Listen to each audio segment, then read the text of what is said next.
Use of consolation. I shall now close the whole with a word or two of consolation to all diligent and serious Christians who faithfully and closely ply heart work, who are groaning and weeping in secret over the hardness, pride, earthliness, and vanity of their hearts, who are fearing and trembling over the experienced deceitfulness and falseness of them, while other vain professors' eyes are abroad, their time and strength eaten up by fruitless disputes and earthly employments, or at best by a cold and formal performance of some heartless and empty duties. Poor Christian, I have 3 things to offer you in order to assist your support and comfort, and doubtless any one of them alone, mixed with faith, is sufficient to comfort you over all the trouble you have with your own heart. Comfort 1. This argues your heart to be upright and honest, whatever your gifts and abilities are. It is uprightness of heart that will comfort you upon a deathbed. 2 Kings chapter 20 verses 2 and 3. Then he turned his face to the wall and prayed to the Lord, saying, Remember now, Lord, how I have walked before thee in truth and with a perfect heart. I am really of his mind who said, Might I have my wish, I would prefer the most despicable and sordid work of a rustic Christian before all the victories and triumphs of Alexander or Caesar.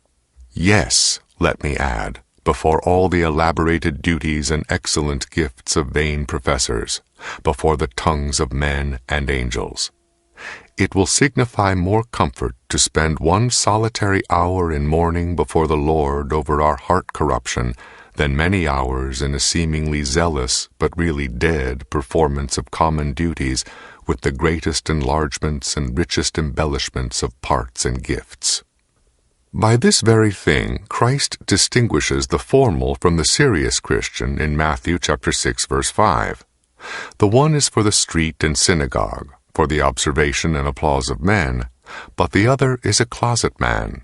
He drives on a home trade, a heart trade. Never be troubled, then, for the want of those things that a man may have and be eternally damned, but rather bless God for that which none but the favorites and darlings of heaven have.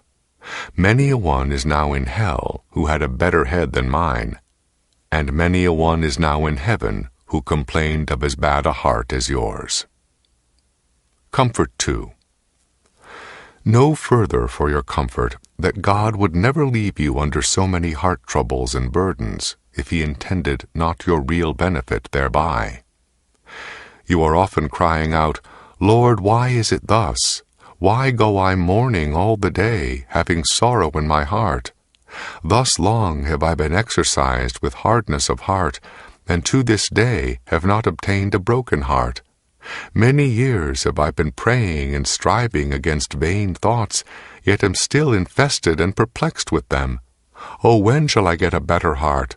I have been in travail and brought forth but wind. I have obtained no deliverance, neither have the corruptions of my heart fallen.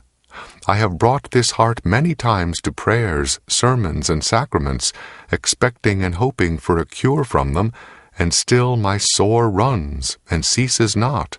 Pensive soul, let this comfort you. Your God designs your benefit, even by these occasions of your sad complaints. For hereby he would let you see what your heart by nature is and was, and therein take notice how much you are beholden to free grace. He leaves you under these exercises of spirit, that you may lie as with your face upon the ground, admiring that ever the Lord of glory should take so vile a creature into his bosom. Your base heart, if it is good for nothing else, yet serves to commend and set off the unsearchable riches of free grace. This serves to beat you off continually from resting, yes, or but glancing upon your own righteousness or excellency. The corruption of your heart, working in all your duties, makes you sensible to feel that the bed is too short and the covering too narrow.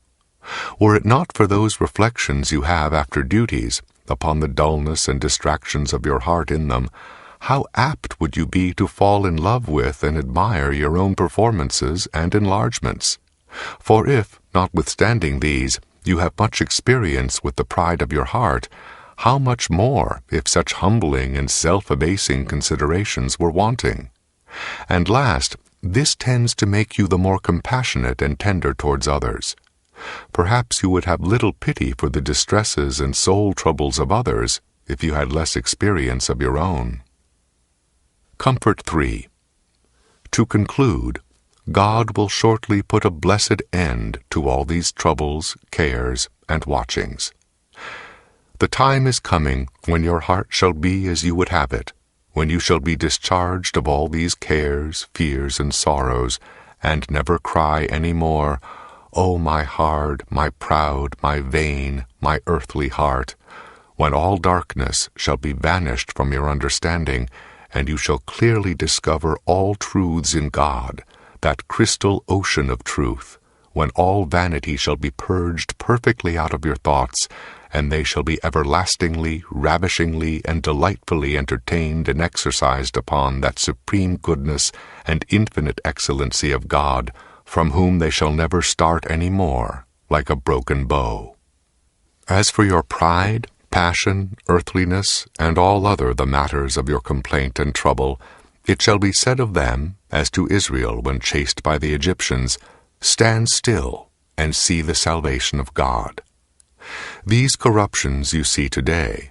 Henceforth you shall see them no more forever, when you shall lay down your weapons of prayers, tears, and groans, and put on the armor of light, not to fight, but triumph in. Lord, when shall this blessed day come? How long, holy and true? My soul waits for thee. Come, my beloved, and be like a roe or a young hart upon the mountains of Bether. Amen.